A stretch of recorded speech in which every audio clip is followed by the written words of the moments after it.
Good morning, everybody.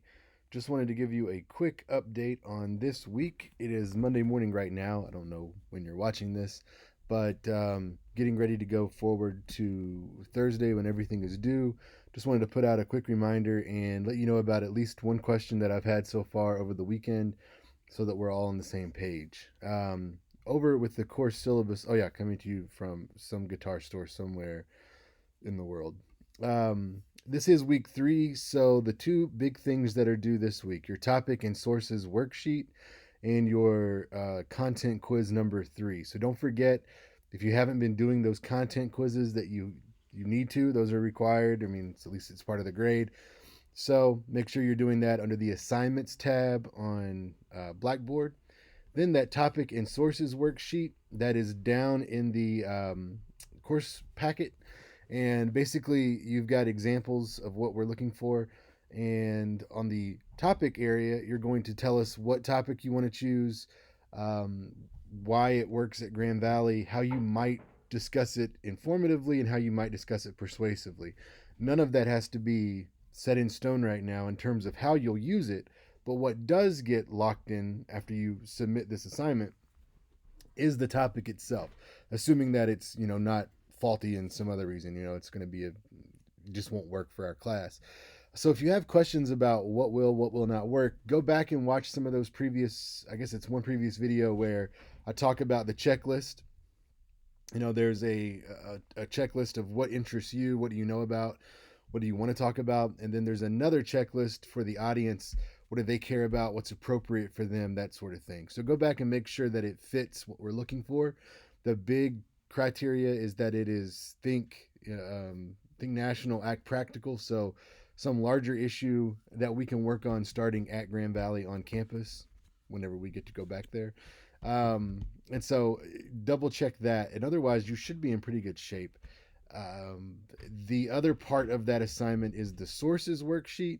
You'll also see an example of that one at the top, but that one you will need to find one peer-reviewed journal article, one news source from a quality news source, and one statistic from a quality source, wherever that may be from. And again, to figure out what's a good source and what isn't, watch the videos on topics and sources. There's going to be the most helpful thing for you. It's all there, so I won't repeat it all again here.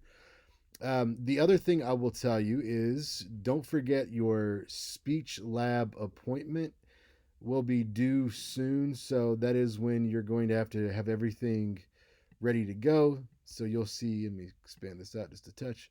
Week 4, you're going to do your outline. And then week 5, you will actually submit the informative speech. And that's when your lab visit is due. With that, you will want to make sure that you're going in to get it done. Don't wait until the last minute like last time. Not that everyone waited until the last minute, but many did, and that could cause you not to be able to get an appointment.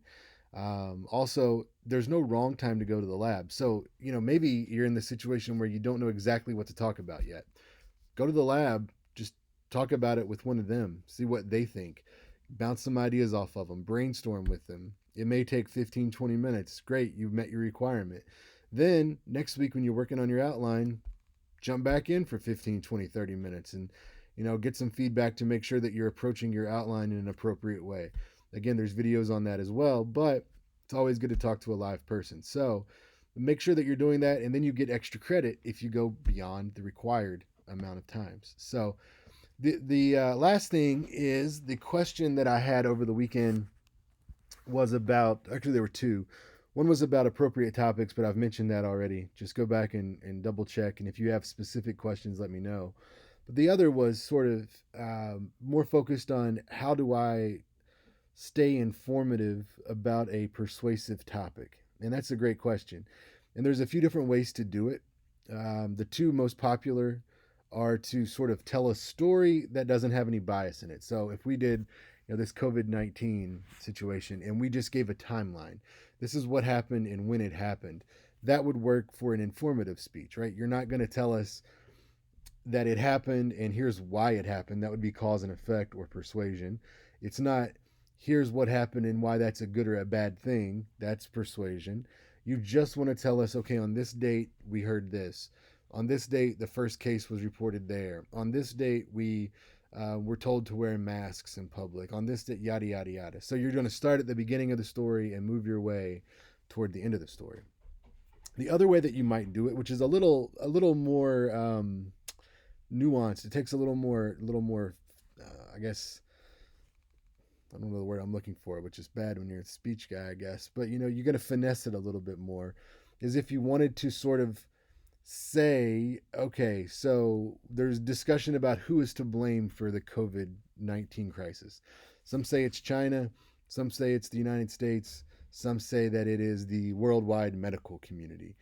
You could do that, but what you want to make sure not to do is to give your opinion on which one it is. And you also don't want to spend too much time on one versus another. So, for example, if you wanted to say, some people say, well, it's the United States' fault. And, it may be partially the United States' fault because we did this and this. However, China has also been blamed. And now they have done this, this, this, and this. So you can just tell by the tone of the voice that you really blame one party over another. And it's true that you may, but again, keep that until the persuasive speech. Don't do that right now in the informative speech. So if you wanted to walk that sort of tightrope, you could do that. Here's why some people say the United States is to blame. Here's why some people say they're not. Here's why some people say China is to blame. Here's why some people say they're not. Same thing, worldwide health community, why they are, why they're not. So you can sort of finesse that a little more if you wish. If you want to break things down into parts, if you're going to talk about the balding stuff, that's our class example. You could do that and talk about the progression of balding. We could do it historically. We could talk about it in terms of men, women, and special cases, medical stuff, that kind of thing. There's no one right way to do it, but there are many wrong ways to do it. And the key thing to remember and sort of filter out is that you don't want to be persuasive. Whatever it is that you're approaching this as, don't be persuasive. Just keep it informative. Remember, by the end of this informative presentation, we should not know how you feel about your topic.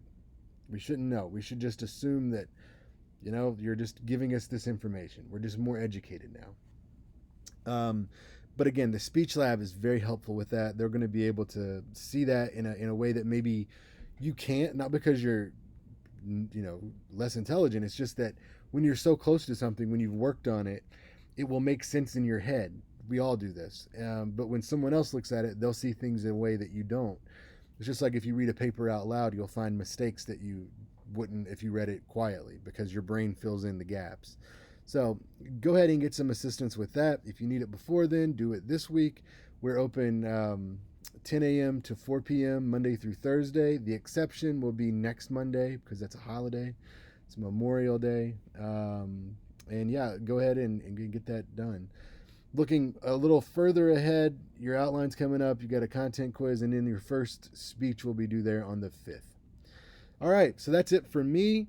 Have a great week. Let me know, please, if you have any questions. Just don't hesitate to ask, and I'll be glad to answer those.